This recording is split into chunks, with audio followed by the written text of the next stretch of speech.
একজন সেনাপতি তার স্ত্রীকে নিয়ে ঘন জঙ্গলের ভেতর দিয়ে হাঁটতেছেন। একদম জঙ্গল নিস্তব্ধ, কোনো লোকজন আশেপাশে নেই। আশেপাশে রয়েছে শুধু ঘন জঙ্গল এবং অনেক মোটা মোটা কিছু গাছ। সেটা দেখে তারা অনেক ভয় পেয়ে গেল।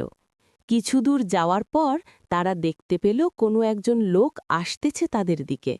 সামনে যাওয়ার পর তারা দেখতে পেল তাদের সামনে কোনো এক সন্ন্যাসী। তারা মনে মনে ভাবতে থাকে সন্ন্যাসী তাদের ক্ষতি করবে কিনা, এবং ভাবতে ভাবতে তারা থমকে দাঁড়ায়। ও হে বৎস, কোথায় যাচ্ছ তুমি এই ঘন জঙ্গলের মধ্য দিয়ে তোমার স্ত্রীকে নিয়ে? তুমি কি জানো না এই জঙ্গল ভালো না? এই জঙ্গলে অনেক বড় বড় বাঘ সিংহ বসবাস করে। প্রণাম হই সাধু বাবা, দয়া করবেন। আমি বিশেষ এক কাজে আমার স্ত্রীকে নিয়ে শহরে যাচ্ছি, তার বাবার বাড়ি। দয়া করবেন, আমরা যেন কোনো বিপদে না পড়ি, ভালোভাবে যেন যেতে পারি তার বাবার বাড়ি। এই বলে তারা রওনা দিল। সেনাপতি রওনা দিলেন শহরের দিকে তার স্ত্রীকে নিয়ে, এবং সন্ন্যাসী রওনা দিলেন ঘন জঙ্গলের দিকে তার গুহায়। সেনাপতি মনে মনে ভাবতেছেন, বিপদ থেকে বাঁচা গেল, এখন সামনে কোনো বিপদ না হলেই বাঁচা যায়। কিছুক্ষণ পরে তারা অন্য জঙ্গলে প্রবেশ করে।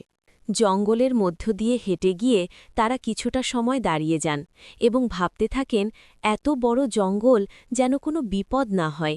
যেই কথা সেই কাজ। দাঁড়িয়ে সামনের দিকে তাকিয়ে দেখেন একটি বাঘ তাদের দিকে শুইয়ে চেয়ে আছেন এবং ভাবতেছেন, আজ বুঝি আমার মাংস খাওয়ার ইচ্ছে মিটবে। বাঘ দেখে তারা অমনি পিছন ফিরিয়ে দিল এক দৌড়। দৌড়ে আগের জঙ্গলে ফিরে গেল। তারা আগে জঙ্গলে ফিরে গিয়েও ভয়ে দৌড়াচ্ছে। দৌড়াতে দৌড়াতে ভাবতেছেন, সন্ন্যাসী বাবার কথা দেখছি মিলে যাচ্ছে, এবং তারা দাঁড়িয়ে যান। দাঁড়িয়ে সামনের দিকে লক্ষ্য করে একটি নেকড়ে তাদের দিকে তাকিয়ে আছে এবং লাফাচ্ছে, এবং তারা অনেক ভয় পেয়ে যায়। এবং সেনাপতি বলেন তার স্ত্রীকে, যদি বেঁচে থাকতে চাও তাহলে দৌড়ে পালাও, তোমার বাপের বাড়ি আর বুঝি যাওয়া হবে না।